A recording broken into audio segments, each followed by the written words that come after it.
Hola, bienvenidos a un nuevo episodio de Libro Abierto. Todo se puede entender desde la psicología. Mi nombre es Camila Moyano, soy psicóloga clínica y en este episodio tenemos a nuestra invitada, la doctora Isabel Machado, para hablar sobre el sexo y su mundo alrededor. Entonces cuéntanos, dice un poquito qué te gusta, qué no te gusta.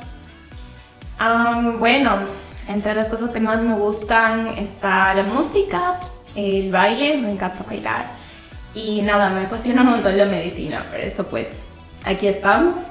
Estoy ya cerca de graduarme y dentro de la medicina lo que más me apasiona probablemente es la anestesiología y eso espero que sea mi especialización después de graduar. Esos son mis planes a futuro. Me encantan los gatos, me encanta leer. Soy lo primero para una novela de misterio, una novela de crimen, me encanta. Eso les puedo comentar sobre mí. Ok, perfecto. Muchas gracias y bienvenida sobre todo. Quería hacerte, esta pregunta sobre los libros, me pareció súper chévere. Tú y yo nunca hemos hablado de libros. Me voy a permitir llamarle Isa porque la trato en un day-to-day basis. Entonces sí, nunca hemos hablado de libros. ¿Cuál fue el primer libro que te acabaste? El primer libro que me acabé cuando era chiquita se llama Odio los libros y es de una autora ecuatoriana y fue una experiencia súper bonita. Ella se llama Soledad de Córdoba. Yeah. Y cuando entré al colegio Einstein, que fue en tercer curso, me enteré que ella trabajaba en la biblioteca del colegio. Entonces fui a verle y a decirle que cuando era chiquita ese era el primer libro que me encantó. Y claro, me trató súper lindo, me dijo me encanta que haya gente que a tu edad, porque en esa época ya tenía 16, todavía recuerda mis libros. Y fue tan lindo, fue una experiencia bellísima. De ahí mi autor favorito se llama Carlos Ruiz Zafón, es español. Falleció me parece que ya hace 2 años y tiene unos libros increíbles de misterio, increíbles. Súper recomendado, mi libro favorito de él es Marina. Es una novela que engloba muchas cosas, engloba romance, engloba misterio, engloba crisis existenciales, es perfecta. Excelente, excelente. Bueno, muchas gracias y de esta manera como que la conocen un poquito más a ella. Entonces, bueno, a ver, nosotros utilizamos un montón ese término de red flag con patas. Entonces, y además está súper en trend, ¿no es cierto? Este término de quién es un red flag, qué es un green flag y cómo identificar cada uno. Entonces, a ver, Isa, ¿por qué nos atraen estrictamente los red flags? Yo creo que es algo un poco evolutivo. Vayámonos a tiempo de las cavernas, en donde tal vez el hombre más fuerte, el que cazaba más, el que era más imponente, el que era el alfa, entre comillas, era el que era más apto para darme a mis hijos aptos para la vida, que no se iban a morir, que iban a soportar el frío, los cambios de estación, el hambre, que iban a soportar las enfermedades. Entonces, hablamos mucho en medicina del reflejo óculo-glúteo, que es nada más este reflejo que tienen los chicos por regresar a ver los glúteos de las chicas. Y personalmente no termino de creerlo, pero muchas personas me han dicho que en realidad es algo como súper evolutivo, es un instinto. No lo justifico porque no somos animalitos, pero existen estos como comportamientos muy instintivos, muy básicos, que hasta ahora salen. Incluso en esta época en donde estamos tan globalizados, tan civilizados, sigue habiendo este tipo de comportamientos. ¿Es interesante? No lo apoyo al 100%, creo que no somos animalitos, pero está como parte de nuestra evolución. Claro, y justamente, o sea, bueno, en el sentido de que tenemos un instinto. Eso sí tenemos, eso es indiscutible, tenemos un instinto, tenemos un gut, algo que incluso tendemos a ignorarle bastante, como que, por ejemplo, los pájaros cuando va a haber un tsunami, salen volando. Y no es que cuestionan como que, ¿por qué? Sino que solo salen volando. Nosotros no tendemos mucho a escuchar nuestro instinto, ¿no es cierto?, en ese sentido. Porque estamos más conectados con el área raciocinia y como que con el pensamiento, el lóbulo frontal, todo lo que nos distingue del resto de los animales. Entonces, bueno, ¿qué sería entonces una green flag estrictamente? Creo que eso está muy dependiente de lo que cada persona cree que es una green flag. Por ejemplo, para una persona un green flag tal vez es una persona que no sale tanto, que le gusta quedarse en casa, hacer planes tipo película, comida. Y para otra persona tal vez es un red flag porque no va con ella. Porque a mí me encanta salir, me encanta farrear, y si salgo con alguien que no le gusta hacer eso, entonces ya no tenemos un punto en común que tal vez no es negociable. Entonces, el green flag o red flag en realidad está muy sujeto a la percepción de lo que yo estoy buscando como mi pareja ideal, entre comillas. Pero yo creo que sí hay cosas que son importantes dentro del green flag.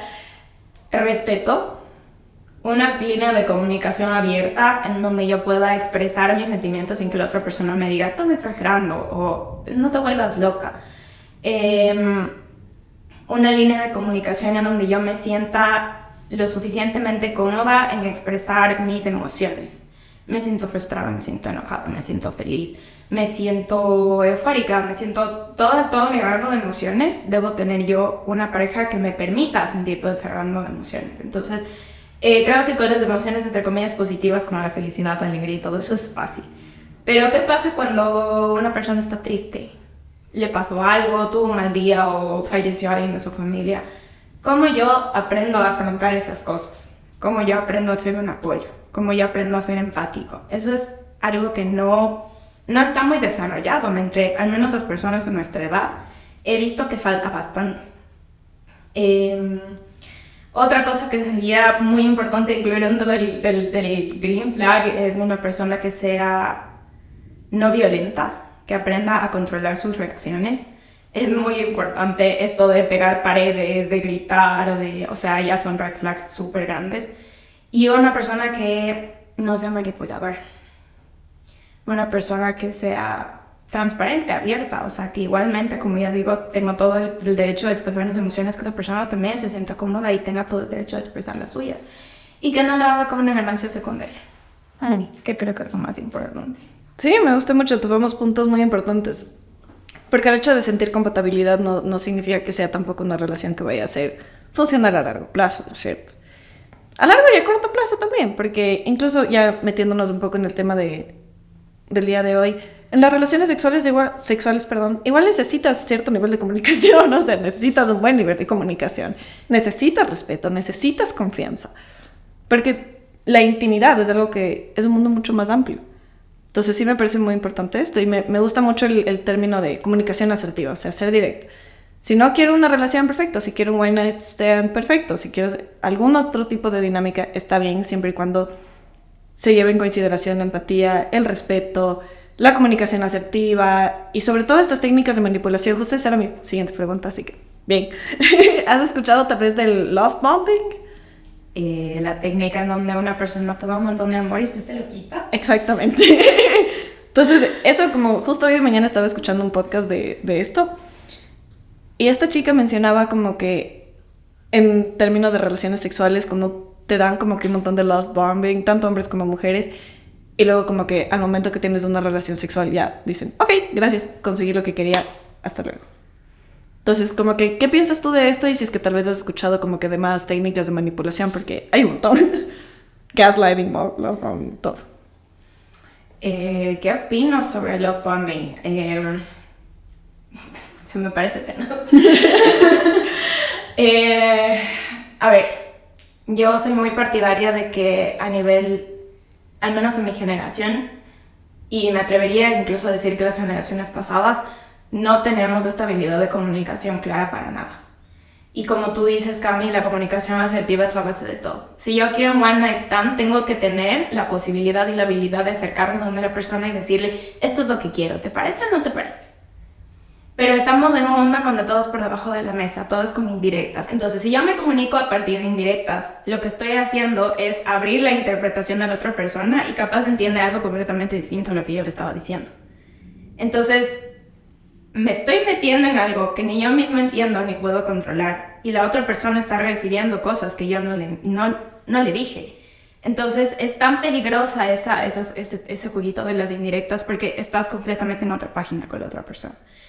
Entonces a mí me molesta un montón cuando escucho, por ejemplo, el término soft boy o fuck boy o cosas así, porque son solo dos maneras distintas de manipular a una chica o viceversa. Manipular a un chico para tener lo que quieres y después irte. Pero a la larga estás haciendo un daño emocional, físico, incluso a la persona que está siendo, entre comillas, tu víctima. ¿Y tú te pusiste a pensar en eso? No. Y hablemos también del camino y de toda la conversación de la responsabilidad afectiva, que también es un tema gigante y súper importante. Uh-huh. Entonces, hasta cierta manera, si yo estoy, por ejemplo, lista para empezar una relación sexual con alguien, lista para empezar una vida sexual con alguien, primero tuve que haber desarrollado la habilidad de poder hablar las cosas claramente. Si es que yo no tengo esa habilidad de hablar las cosas claramente, entonces me estoy metiendo donde no estoy lista para meter. Y eso es algo que, a falta de educación sexual y a falta de educación emocional que tenemos aquí en el país, se nota un montón. Porque estamos hablando de guaguas que empiezan su vida sexual sin saber lo que significa, todo lo que conlleva, todo lo que está detrás. Y muchas personas van a decir, pero es solo sexo. No es solo sexo. ¿Por qué? Porque los humanos somos seres muy complejos. Entonces no podemos limitar a decir, es solo sexo.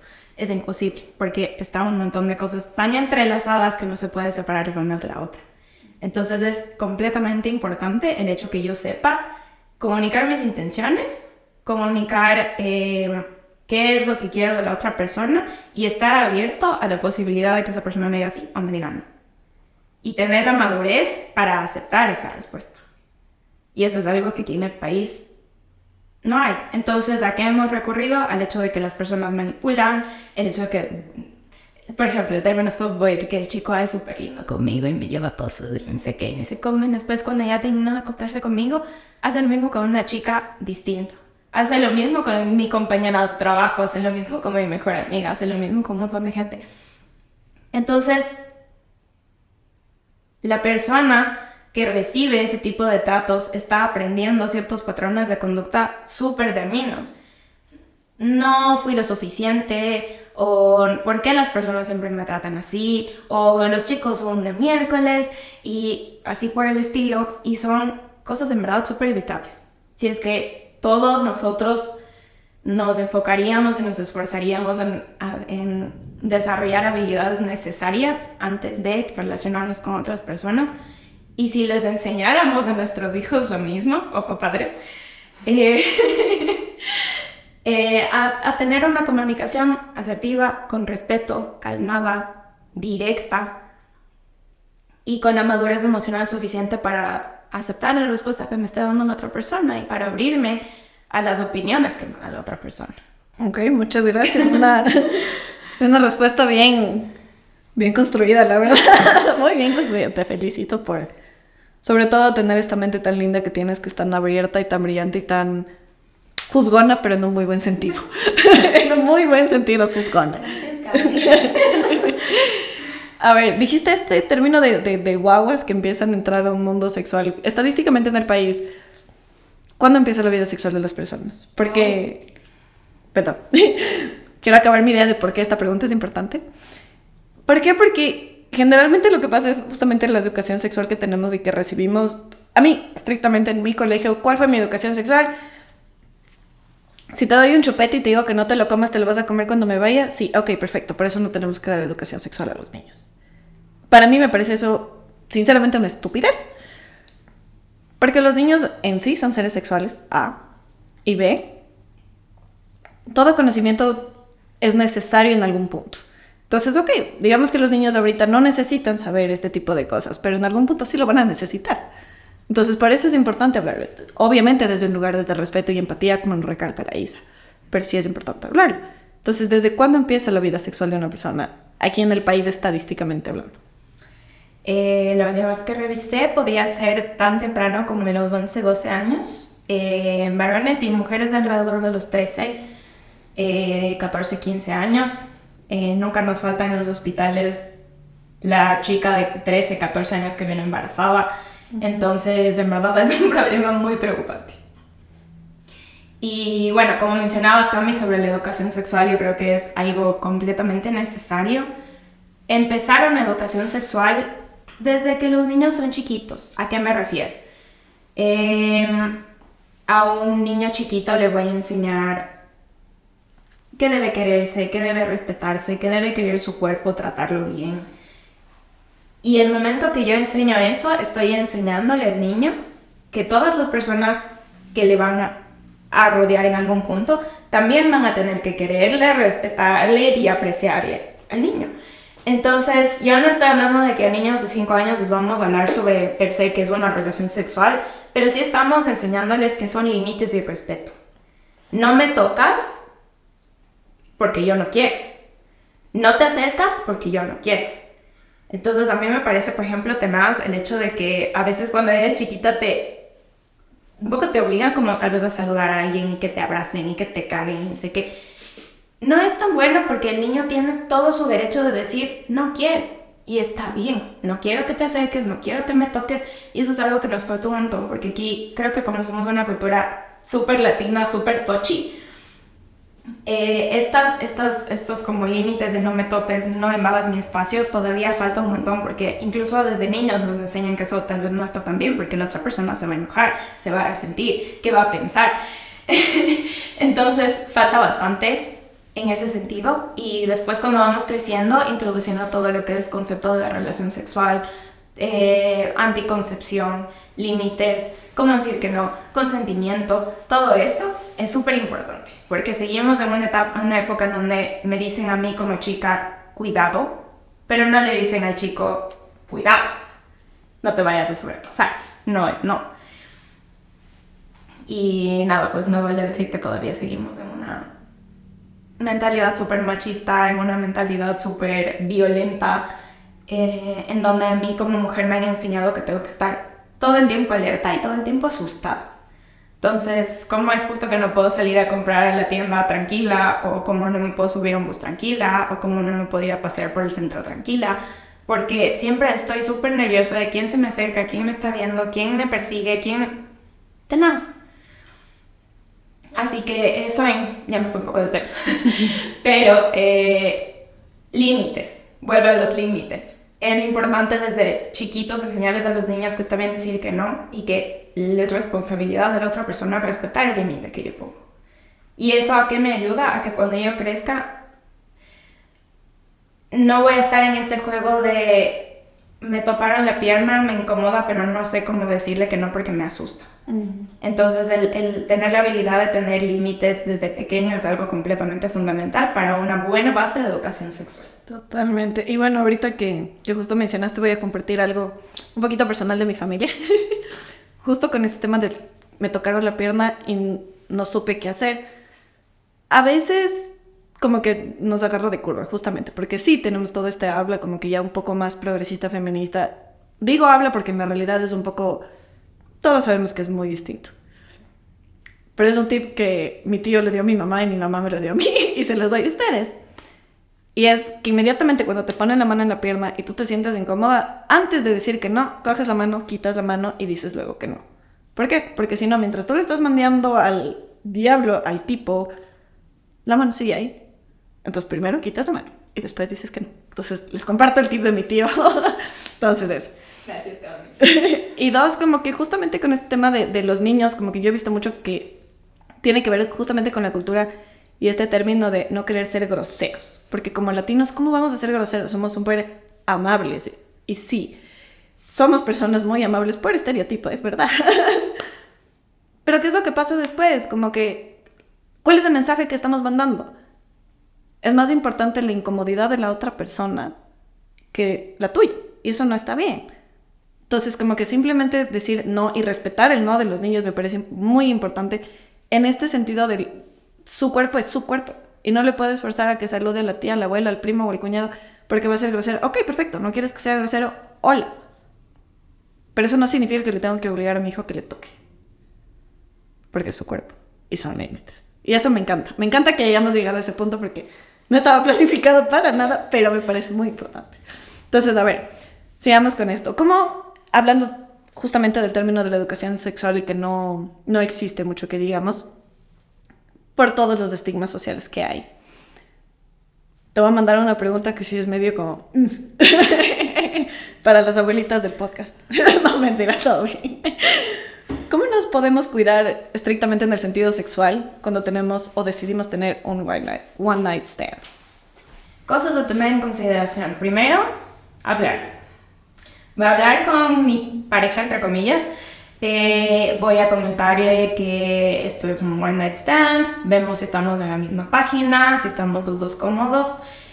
Como estaba comentando antes, el sexo no es un acto que se puede aislar. Hay muchas cosas que están entrelazadas entre esto y una de esas es muy bien, como les dije, la comunicación. ¿Qué quiero? ¿Qué estoy esperando? ¿Qué va a pasar después? Todo eso es importante tocar temas. Hablamos de protección sexual. Tengo varias formas, pero en un one night stand yo definitivamente, en el 100% de los casos, recomiendo método de barrera. Siempre tienen que usar un método de barrera para cualquier tipo de contacto sexual. Anal, oral, vía vaginal, siempre tiene que ser con un método de barrera. Para personas que están teniendo sexo, por ejemplo, dos chicas, existe la manera de coger un condón, lo abro, lo corto por un ladito y lo extiendo como una sábana, y eso me permite también hacer como una barrera si es que voy a practicar sexo oralmente. Y lo mismo para los chicos, con las chicas. Para cualquier tipo de, por ejemplo, si voy a tener contacto sexual mucho tiempo, voy a cambiar el condón periódicamente para que no se seque, no se vaya a romper. ¿Qué es mucho tiempo? Digamos que tenemos que cambiarnos el condón cada 20 minutos, ¿ya? O cada que sientan que el condón ya no está funcionando bien, se está como quedando un poco, eso significa que ya no tiene suficiente lubricante, lo quito porque se va a romper, lo cambio. Si voy a cambiar, por ejemplo, desde sexo oral a sexo vaginal, lo voy a cambiar igualmente. Cada vez que cambien de vía, se cambia el profiláctico. ¿Qué pasa si tengo accidente? Se rompió el condón, se quedó adentro. Importante, lo primero, recomiendo un contraceptivo de emergencia, una pastilla del día después, como se conoce normalmente, que deben tomarlo lo más pronto posible. O sea, se llama del día después, pero en verdad deben tomarlo lo más pronto posible. Es efectivo hasta 72 horas, con una efectividad más o menos del 90%. Tomando en consideración que deben tomarlo, esperar un momento. Va a haber retraso del periodo, puede ser hasta de 2 semanas, porque estoy dando una carga hormonal bastante grande. No hay que asustarse con eso, y de todas maneras, si todavía siguen teniendo dudas, tomar una prueba de embarazo.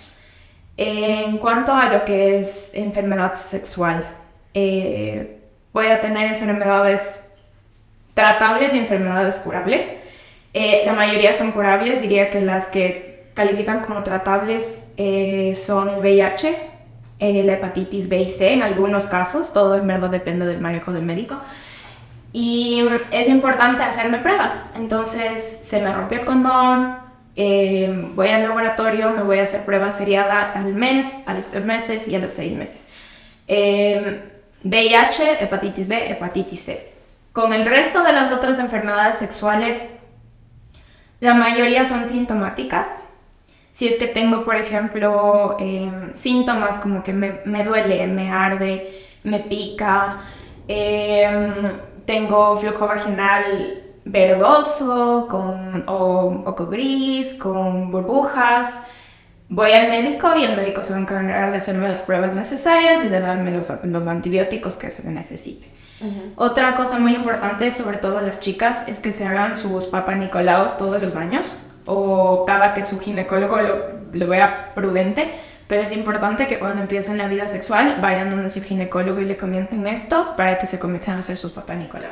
¿Y desde cuándo uno tiene que empezar a hacerse los exámenes del Papá Nicolau? Eso me parece importante porque hay como este doble discurso de que es como que solo cuando tengas una vida sexual. Pero ¿qué pasa si tienes 25 años y aún empiezas? Entonces, no es necesario. Uh-huh. El HPV, que es el virus que nosotros buscamos encontrar, es de transmisión sexual en la muy gran mayoría de casos. Entonces, si no ha empezado una vida sexual, no es necesario. Pero apenas comience una, sí es necesario. Entonces es muy importante ir a un ginecólogo y decirle, planeo empezar una vida sexual o ya empecé y necesito que me chequee.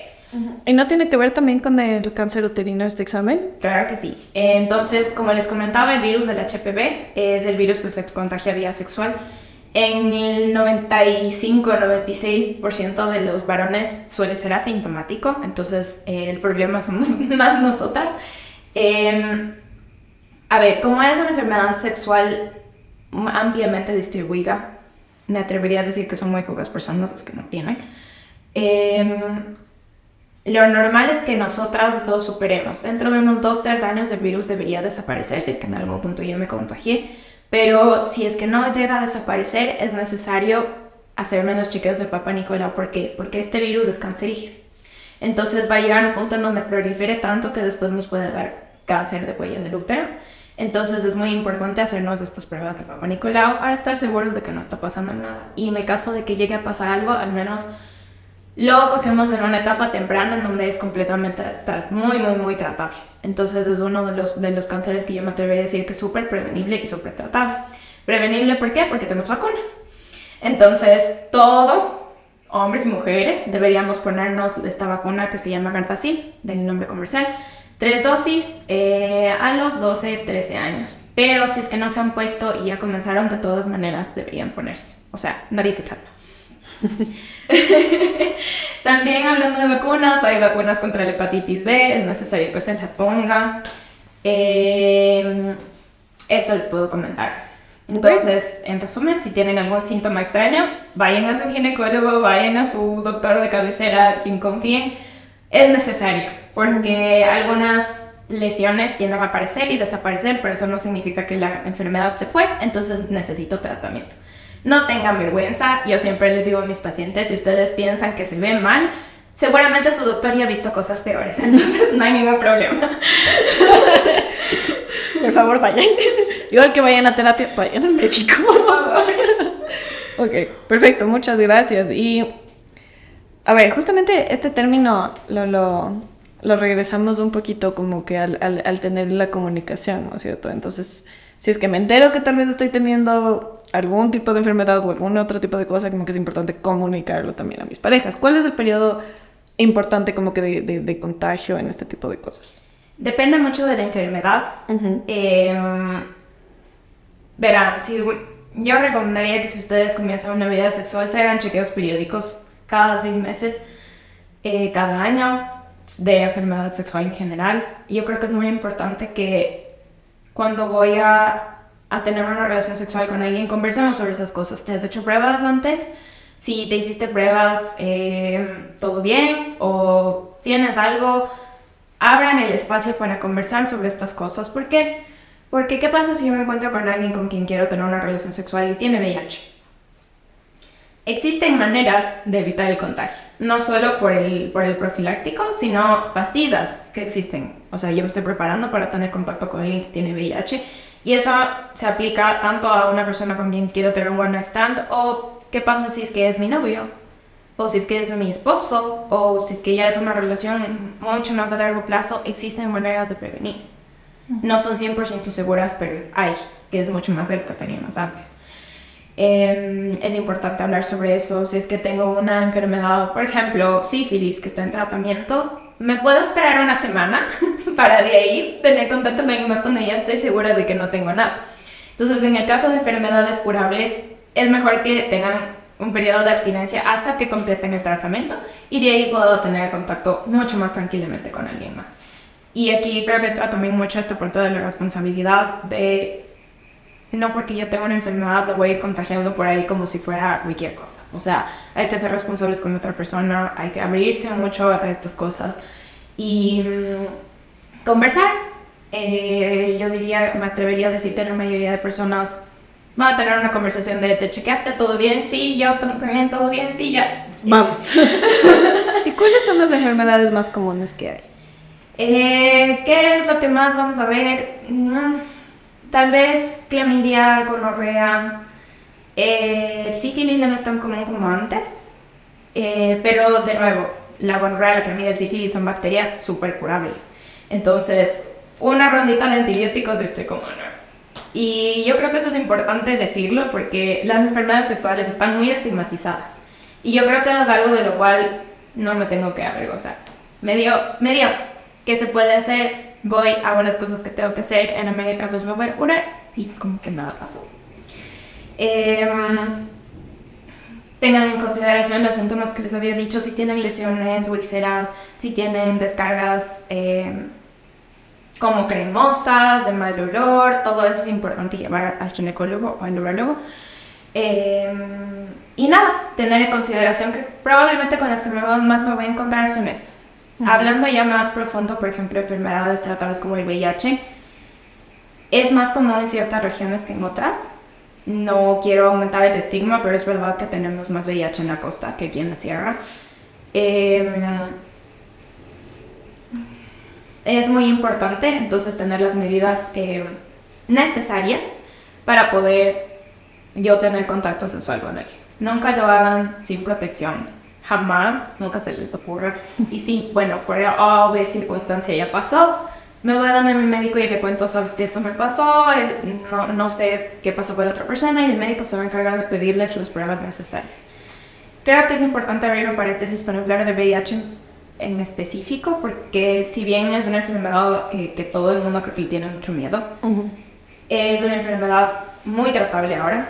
Tenemos medicamentos que nos permiten alargar la vida de la persona y la calidad de vida de la persona muchísimo tiempo, siempre y cuando se trate bien. ¿Eso qué significa? Que el paciente se tome sus pastillas cuando tiene que tomarse sus pastillas. Yo entiendo que va a ser eventualmente un poco molestoso porque el tratamiento se va a tomar de por vida. El virus nunca va a desaparecer, pero es mejor a todos los efectos que tiene después. Y en cuanto, por ejemplo, creo que hablo también aquí un paréntesis para hablar de embarazo.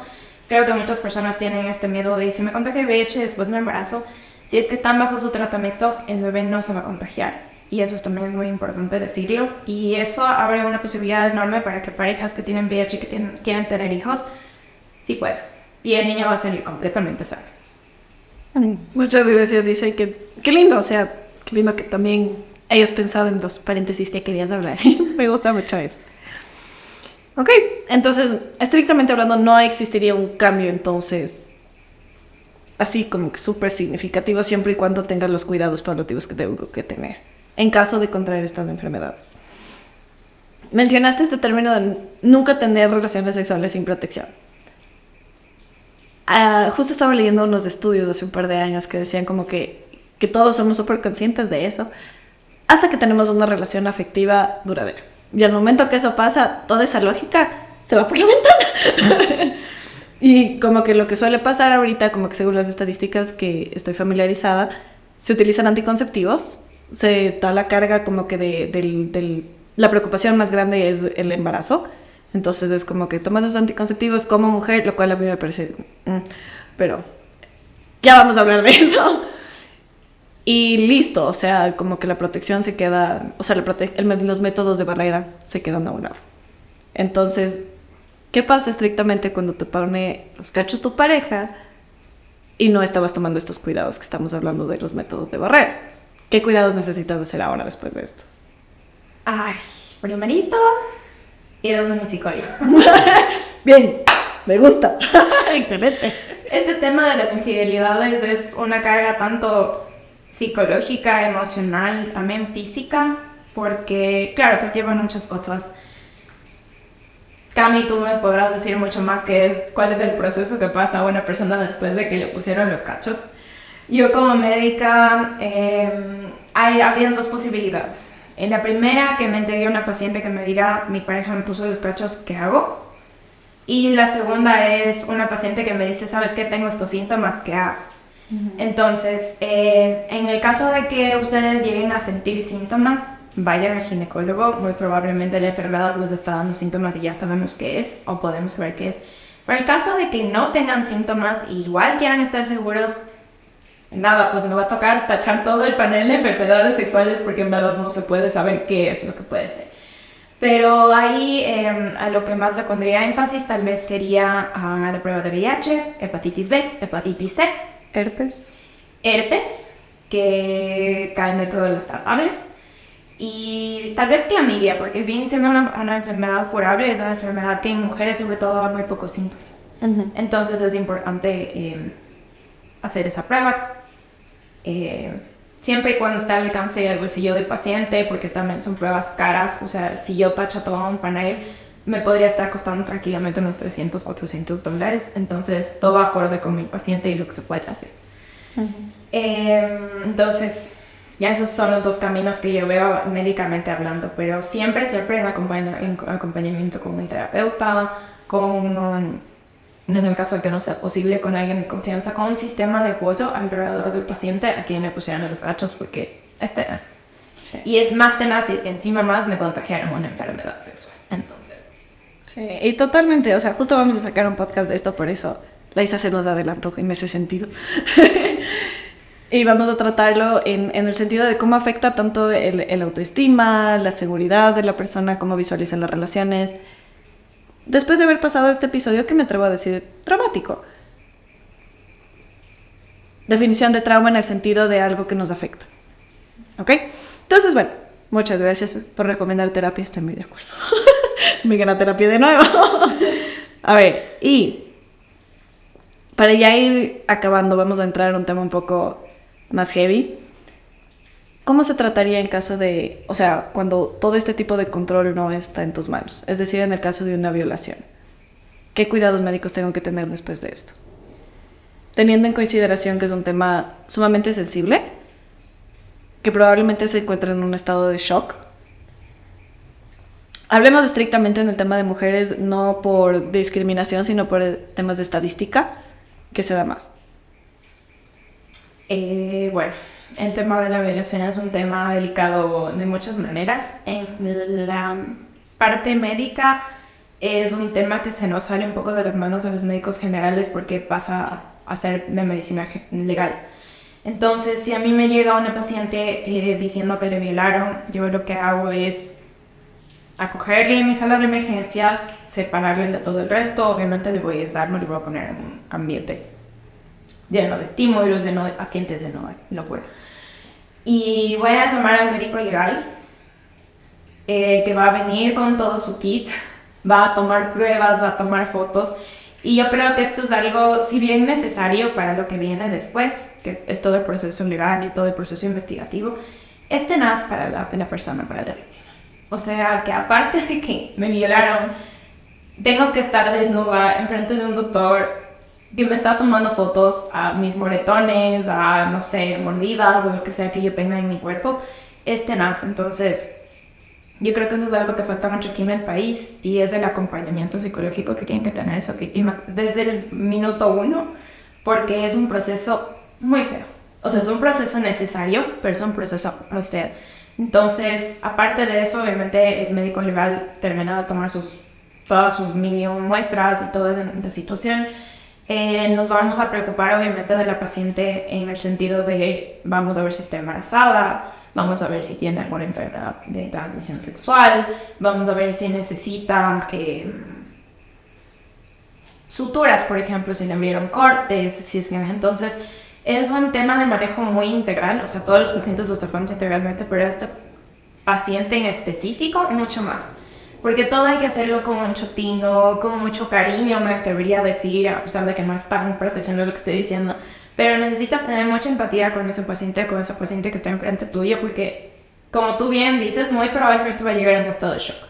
Y si no llegó en un estado de shock, ya llegó en un estado de enojo, de tristeza o de cualquier proceso que toma, que conlleva esta manera de aceptación de lo que me pasó, ¿no es cierto? Entonces, a todos los médicos que estén escuchando eso, por favor tengan mucha consideración. Yo sé que es tenaz de estar en una guardia, yo sé que es tenaz de estar 36 horas en un hospital, pero si llega una víctima de violación, trátela con mucho tino y mucha paciencia, porque es muy delicada esa situación. Entonces, bueno, desde la parte médica vuelvo a reiterar, la parte legal y la parte médica nosotros nos encargamos de hacer un seguimiento a largo plazo de enfermedad sexual y de embarazo. No hablo del tema del aborto porque aquí no es legal, pero en otros países se podría también considerar y abrir esta puerta del aborto en caso de que la víctima así lo desee.